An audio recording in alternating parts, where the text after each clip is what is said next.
What's up, y'all? We are live. In some places, maybe. How's Good morning.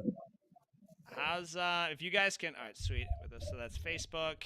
Should be live on Instagram now as well. So how you gentlemen doing this morning? Professor Muhammad, Professor Greg, how you guys doing? Good morning. Doing great. Doing wonderful. I wanted to thank you guys so much for the opportunity to appear on your podcast. So really appreciate the opportunity. Yeah, absolutely. Yeah. Thanks for joining us, man. Great to have you.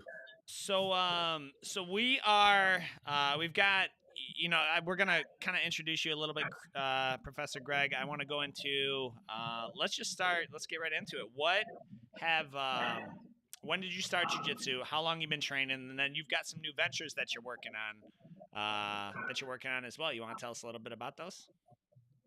Sure. So depending on how long you want me to go into my story about how I wound up here, I've started doing jiu-jitsu in like the late 90s.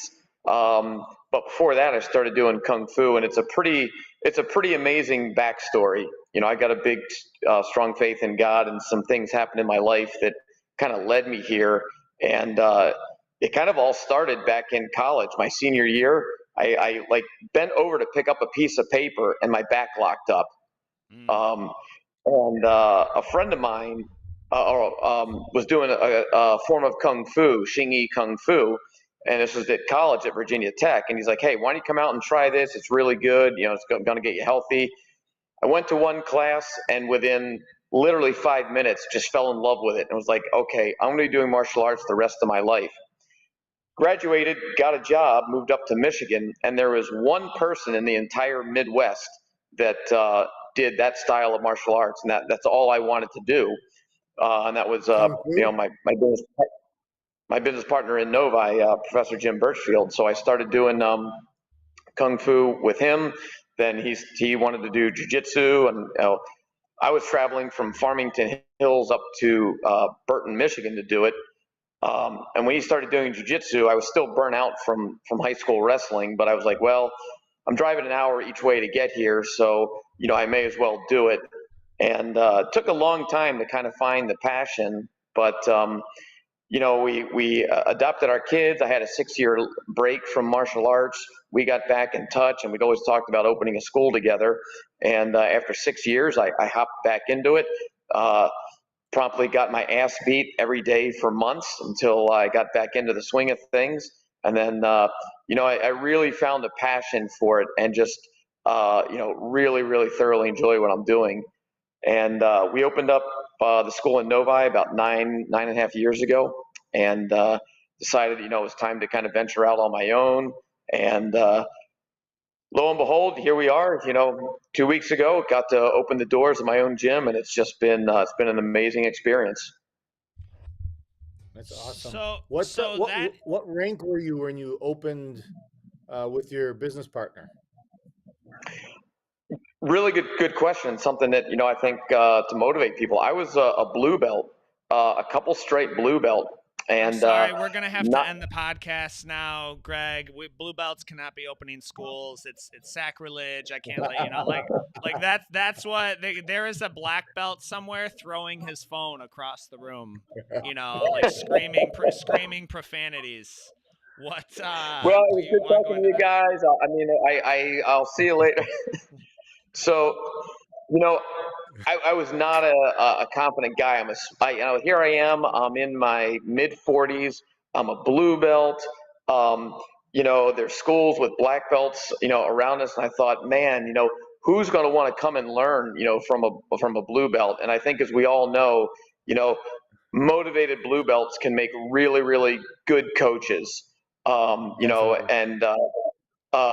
fundamentals classes and kids classes. And, my partner at the time was a black belt. So, I really encourage, hopefully they obviously get the sarcasm there with you, but man, jump in and give it a shot.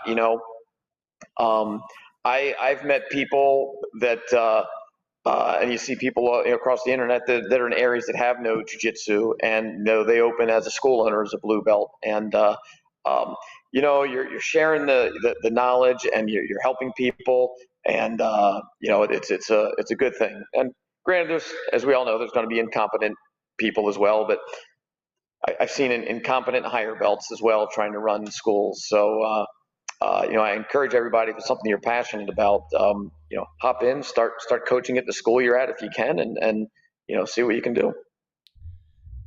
I think it's an important distinction too, is that there are so there's a technical aspect that has to be present for you to coach, but then it's the ability to communicate as well.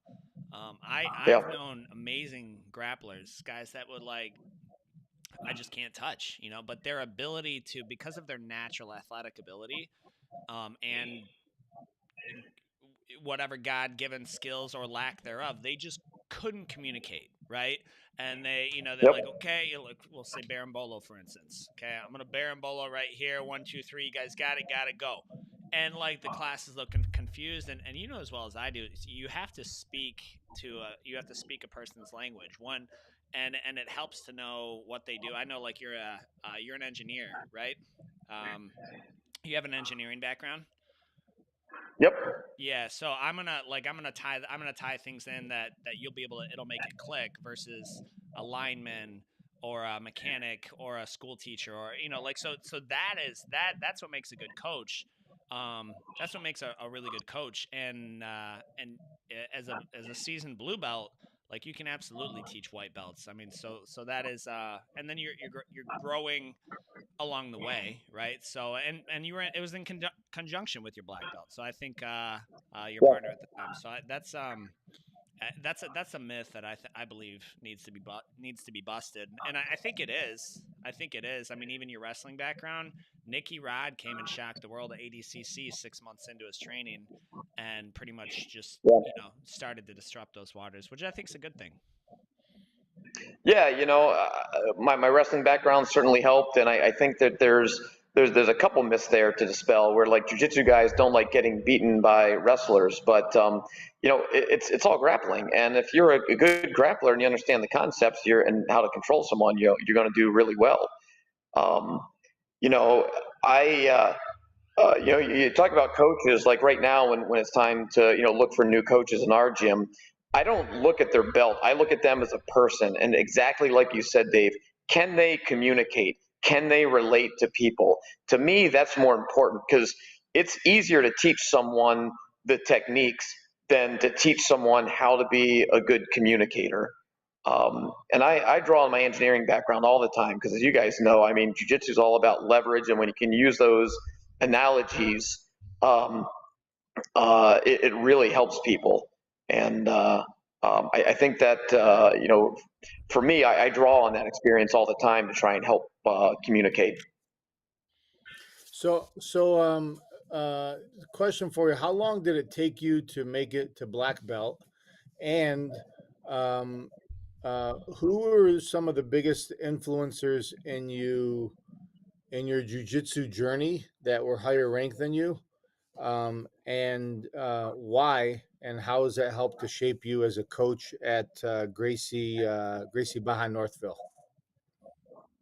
So that's a fantastic question that I actually love talking about, because we all know jiu-jitsu is a journey, right? We had a member join last night, and they asked, how long does it take to get to a black belt? And I said, well, if you're coming and training regularly, the number that's typically thrown out is 10 years. So it took me, I started doing jiu-jitsu in about 1996. I got my black belt in February 26th of 2022.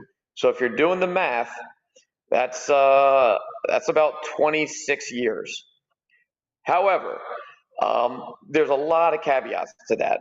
So when we started doing, Professor Jim Birchfield and I started doing jiu-jitsu, we were white belts teaching each other. We were no belts teaching each other. We did not have a black belt instructor. So he went out and started, and there, YouTube wasn't around. There weren't a lot of videos. So learning was painfully slow. And again, I didn't put a lot of energy into it. And then we had kids, and I had a 6-year layoff. So Time-wise, I was a blue belt for 16 years. I almost kind of hold that as a badge of honor. Like, has anyone been a blue belt longer than me?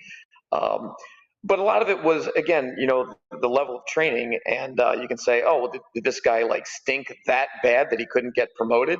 And you're like, no, it was the time off that largely was in there. But it's a journey, and I like to tell people, look, you'll come in and out of jiu-jitsu. I had a 6-year layoff and I got back into it. I think the real time frame for me started when I got back into jiu-jitsu. So I was a blue belt. So from the time I was a blue belt and started really training in earnest until I got my black belt was like 8 years. So if you factor in, if you start with a black belt and you progress, to your blue belt in like a year and a half or 2 years, that really puts me at about 10 years.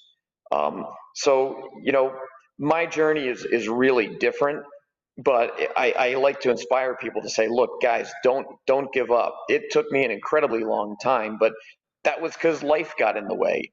And I was just talking about that with someone last night. Like, life's going to come in the way. You may come in and out of martial arts, but it's always going to be there for you. Then you had asked about, biggest influences.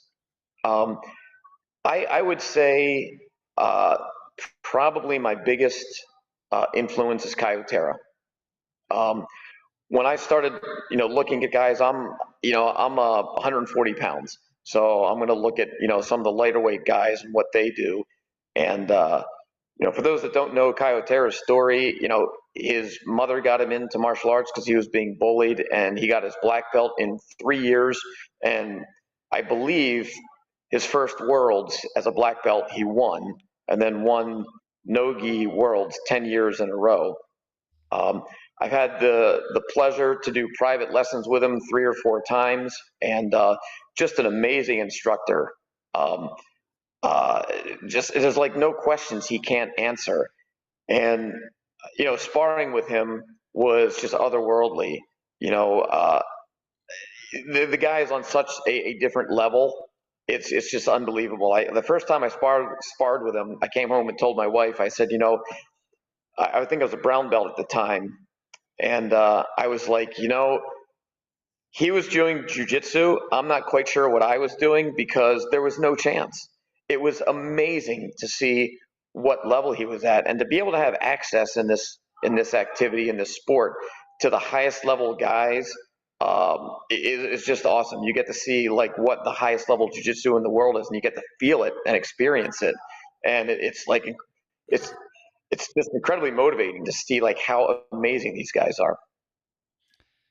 And I felt that way when we had Hinato in. Like he came in and I threw everything I had at him. Like not in like a mean way, but like I just like Canuto. I was like, yeah, it was Hinato Canuto. He came in. Okay. He had a came in and did a seminar. Super chill, down to earth guy. And I just like, I like we're having him, and he was super polite and everything. Like he didn't have, but I'm like, well, I gotta like represent, and I everything I threw, like my A game, like nothing worked, right? Like he had an answer for all of it. I'm like, it was all I could. It was like it felt like my trial class again. I was just surviving. Like it was all I could do just to survive. And I've got like I probably got 40 pounds on him. Like it just. And it's levels to it, like that's a really humble, and that's what's really, I think that's what's really, it is cool, right? Because like if you, let's say you're really into, okay, we'll use someone who's the Lions player. I don't know. Give me a Detroit Lions since they're hot right now. Who's the quarterback? Don't give it to him, Greg. Don't do it. Don't all right, fine, whatever. Fine. But let's say you play let's say you play basketball. What would have to happen for you to get like one-on-one lessons with LeBron James? Yeah. How much is that going to cost, if it even happens? Yeah. 10 grand, probably. I don't know. I mean, like, probably. Yeah. So, but like, you can go to seminars you can go to Gordon Ryan's seminar, and people give him flack all the time. Like $300, that's a ripoff. Like, guys, they're the best on the planet. Like any other sport, you can't do it. Sanchi Hibero, the Hibero brothers got me into jiu-jitsu. Like, so Sanchi and Salo. And then I went to Worlds 2 years ago, and Sanchi's in my bracket. I was like, what? Like, What? I don't fully understand. I didn't make it to him. I didn't make it to him, but I was like, that's just, you want to talk about like feeling defeated before you start, right? Like, there's a wrestling mindset that you need to have going into it, but he's been doing jiu-jitsu 20 years. He's been a black belt 20 years longer than I've been doing jiu-jitsu, you know? Yeah. That's the sport. It's amazing. You know, when my first black belt match, well, when I was a purple belt, I went to Worlds. I took second, and I bumped into Renato Tavares, and he won as a black belt that year. And I went up and introduced myself, and I was like, man, one day I'm going to be in your bracket. Look forward to competing against you. And then a couple of years, 2 years ago, it happened, and he destroyed me. And like a month later, he did a seminar in Pittsburgh, and I went to the seminar because I just like, he wrist locked me, and I was like, man, I didn't even get a chance to start sparring. And I was like, would I have even had a chance? Was that like not a fluke? But if I avoided that wrist lock, how could I do? And then we went and I did a private with him there, and we sparred, and I was like, oh yeah, no chance at all. But probably, I think the best I ever did in a competition, my first match as a black belt, much like you're saying there, Dave, I went against, his name escapes me now, but he was a 2-time Roosterweight adult world champion back in the late 90s. So he was a black belt longer than I've been really doing jiu-jitsu. And I went the distance with him. He beat me 9-0. And for me, that was a huge win. I'm like, damn, man, I'm competing with a 2-time Roosterweight world champion, and I wasn't outclassed. I hung with him. Whether I can repeat that performance, I don't know. But yeah, when you go against the top guys, people just don't understand. I mean, I laugh now when people go, oh, I'd get in the ring. I could hang with Mike Tyson. No, you'd be done in seconds. And this guy who owns a restaurant I was talking to years ago when Ronda Rousey was big, he's like, how do you think you'd do against Ronda Rousey? I was like, she'd kill me. She's an Olympic level judo practitioner. I would have zero chance. And he goes, there were some guys in here that were like, yeah, I could train for a year and then go out and beat Ronda Rousey. I'm like, please do that. Please let me witness that. Does she train jiu-jitsu? Is she a jiu-jitsu black belt too? I don't know if she's a jiu-jitsu black belt. She transitioned into MMA. In her judo background, she was like one of the fastest and biggest names in MMA. She actually put female MMA on the map with her rise. And then she got into professional wrestling, which is just crazy. She went where the money was, probably. Greg, I do have we've got a couple topics that I do want to talk about. I want to get into benefits of jiu-jitsu and us as coaches, how we've seen jiu-jitsu help people with PTSD. So this could be our veterans. This could be people with just different types of trauma that they're dealing with. And so I wanted to go into that and get yours and Professor Muhammad's kind of take on. Do you have any personal experience with PTSD and jiu-jitsu helping cope with that or remedy that? And then how about any members or students as well? Yeah, I mean, I've got a personal story, 2 personal stories. One that just gives me chills thinking about. Let me start with the first question. You said, have I ever suffered from PTSD? So this summer we took our family went to Maui for vacation, and the last day there, we were actually trying to drive through Lahaina to go to. I was gonna go to a jiu-jitsu class. Names are escaping me right now, but it was a guy who I did my first seminar with. So we were trying to drive through Lahaina when those massive wildfires were starting, and they were small at the time. We couldn't get through. We got back to our hotel, and then that night as the fires grew, like we watched Lahaina burning from our hotel room. We were as a family, my wife and my 2 kids, we're forming an evacuation plan because we didn't know. I mean, it was coming our direction, and we had everything we had, like fill up everything with water. We were discussing with people in the hotel, like, what's our evacuation plan? And ultimately, like a lot of people had to do in Lahaina, I was like, man, if it gets here, our evacuation plan is to hop in the ocean. So we got stuck there an extra day, no power, very little food. The day after, we were able to drive out. They opened up the roads, and we got to drive through the devastation. And it really impacted all of us a lot more than I wanted to admit. My daughter had, like a breakdown when we got home. I was in a funk for a long time, and I talked to a friend of mine whose story I'll share in a second, and he's like, Greg, you're going through PTSD. And, as a black belt, a martial artist, like I was not personally affected. I mean, in our hotel, people were getting bussed in whose homes were burning down. Hotel staff was watching, knowing their houses were burning down, and you're right next to them, and people are in tears. You're on vacation. Obviously vacation is no longer vacation. And it really impacted me. I got back here and was just like, I was kind of lost. It's different when you see a tragedy on the news, you're not there, but we were there. We drove through the rubble, and you're looking at these homes that are destroyed, and you're smelling everything, and you're feeling guilty because you're leaving and you're not helping. But my wife and my daughter and my son, not too much, but we all suffered from the PTSD, and it affected my work. It affected our home life a little bit. And for me, just getting on the mat and being with people and sparring and having that like 1 hour where I could just forget about it was so important. Eventually, I didn't get any counseling, but I thought about it.